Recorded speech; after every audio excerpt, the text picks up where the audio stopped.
The other thing is, whatever you do in life, someone's going to tell you no.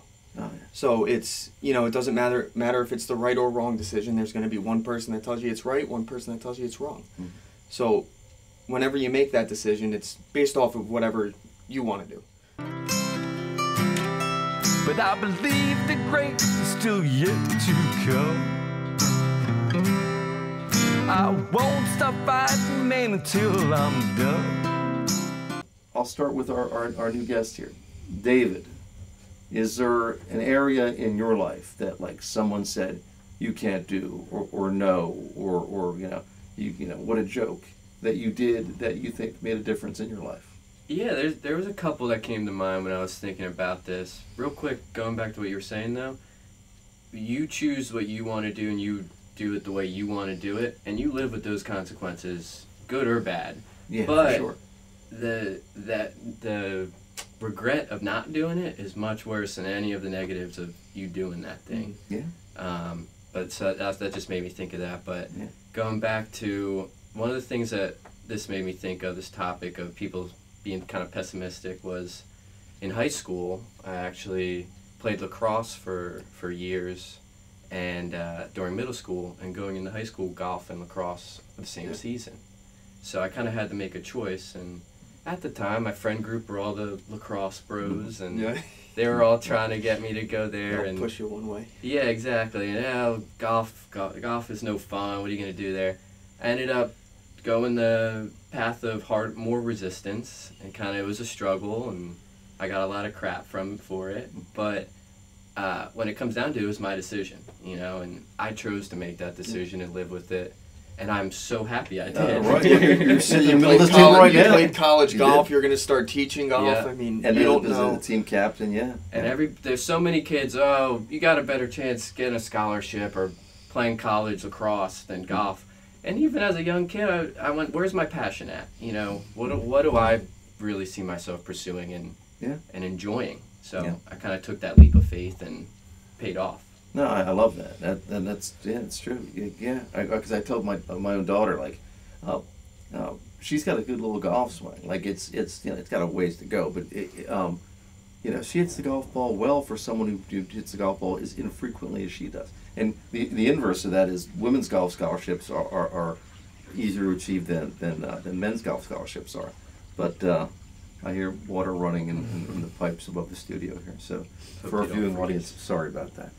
But, she's like, well, my friends dance, or my friends do this, or my friends do that. I'm like, you know what? The truth is, and I consider myself blessed, because I have a handful of lifelong friends that I've known since I was a child. But in reality, 99% of the people that you know when you're in high school, when you get to be 40 years old, you don't talk to them anymore. And the cool crowd, I could think of the one kid in the cool crowd. My parents always said this to me back in the day. The cool crowd is going to fade. Yeah, the one guy that was like super cool, I want to tell you what happened to that kid. I think he did 3 to 5. I'm just saying, like, he got himself in all kinds of trouble. So you don't know, like, be true to yourself. Anyway, the dashing Richie Stoltz. What story can you tell us about somebody said no, and it turned out to be a life changer? Well, how long do you want the podcast to go? We can go. You're right. So I want to touch on 2 things real quick too. One, David mentioned regret. I live my life off of making sure that I have no regrets. Right. So whatever it is, the decision I make, it's the decision I'm not going to regret doing later on. The other thing is, oh my God, they're tapping the table. That's going to kill me. Yes, you're tapping the table. Yes. I'm going to get it. Yes. I'm going to get it one of these days. I know. Because for the people who don't watch us and listen audio, and I have a dear friend of mine who suggested, stop drinking next to the microphone, stop tapping the table. So I think I might be the drink guy and Richie the tap the table guy. So I sit with my hands in my lap, just kind of try not to tap things. But anyway, go. We're gonna get there. We're learning. Episode 8. Episode 9. There'll be no tapping. No tapping. Yes.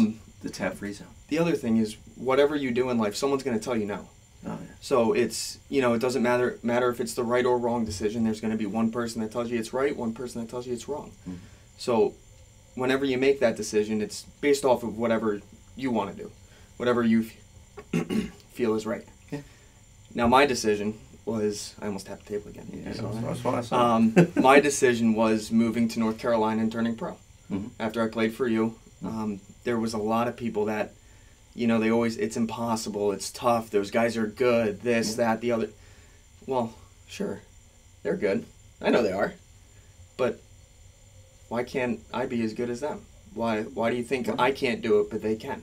Right. You know, so that was one of the I mean, decisions. in fairness, and for those who don't know, Richie was he wasn't a starter at that point, but he was part of a national championship team at Methodist. And then he came to play for us and became an All-American, and actually has a Rutgers record for most consecutive tournament victories. I think he won 4 tournaments in a row. I think 4 in a row. Yeah. So, I mean, yeah, why not you? Yeah, why not me? So that was just, I knew I wanted to try and play professional golf. So it was, if I didn't do it, I was going to regret it later on. So instead of facing that regret, I just went and did it, whether it was right or wrong. And, you know, like you said, you may face the consequences. I don't even think of it facing the consequences. I think of it as, if I fail, well, now I just learned something. So I didn't even face consequences. I just learned something from it. So that's going to help me later on with whatever it may be. It's not really a failure. Yeah, it's not a failure. It's No. it's a learning experience. Yeah, and you see that a lot on motivational, you know, you're going to fail your way to success. So, Yeah. I mean, it's an awesome concept. Probably not an overly new concept, but, you know, I think you guys know my favorite artist is Johnny Cash.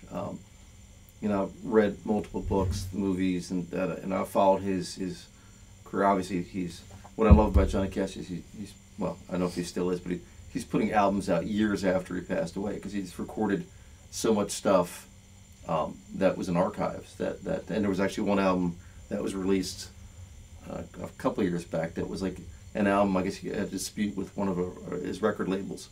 It was an album that was never released from almost from his prime. So well, a little after his prime, but I love it. So the quote I read, and sorry, I got to put my glasses on, folks, to do this one. He said, "I'm not really concerned about boundaries. I just follow my conscience and my heart. That's what I do. Compassion is something I have a lot of because I've been through a lot of pain in my life. Anybody who has suffered through a lot of pain has a lot of compassion." I love it. I that's, you know, a lot of Johnny Cash stuff. You know, they said he's a walking contradiction, partly fact and partly fiction. But, you know, the self-belief system and doing what he thinks is the best thing to do. Did you guys see the movie, by the way, Walk the Line? I didn't. Is that the new one? No, I think Reese Witherspoon won the best female actress, and it was nominated for Best Picture. But it's again, he did one of his most famous albums was live in Folsom Prison and live in San Quentin Prison, and you know, in the movie, one of the record producers like, look, you know, you're a Christian kind of guy, and you know, people don't want to see you go into prisons performing in front of murderers and thieves. You know, that's not good for image. And Cash looked at him and he said, well, then they're not real Christians then. Basically meaning that's what you're supposed to do. You're supposed to tend to the people that are not the most virtuous people. And honestly, you know, that's like people don't think that way, but he lived on his moral compass. Anyway, any thoughts on that?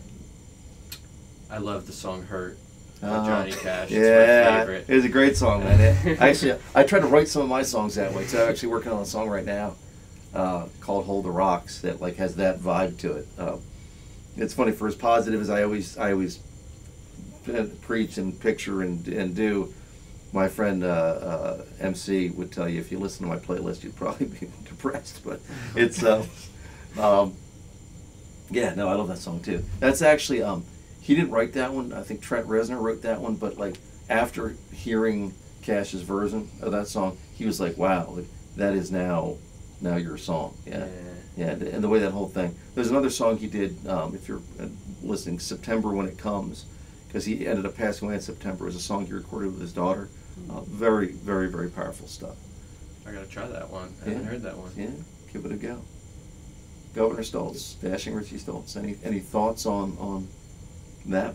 I mean, just live your life on your terms. Mm-hmm. You know, it's your life, no one else's. So, I don't know. I just don't listen to other people. Yeah, I try not to, man. I mean, that's just, for me, it's simple. For other people, it's difficult. I know people that want to listen to everyone else and what they have to say, but I just block them out and live on my terms, whatever I want to do. That's why we're sitting here. Yeah. Episode 8, we're above mediocrity. We're battling. Yes. I love that. I do. So I guess what David suggested to us, if you do like what we're doing, click that subscribe button, because we're trying to grow this. And it's been going well. So we're pleased. But thank you for watching another edition of The Breakfast Bowl. Anything else to say? I'm Bob Cartier. David Gibson. The dashing Richie Stoltz. The dashing Richie Stoltz. Yes. Have a great day, folks, and fairways and greens. Yeah.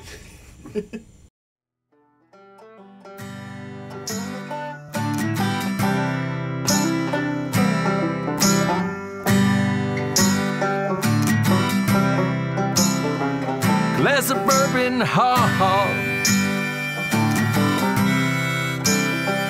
my bourbon hard, my bourbon hard.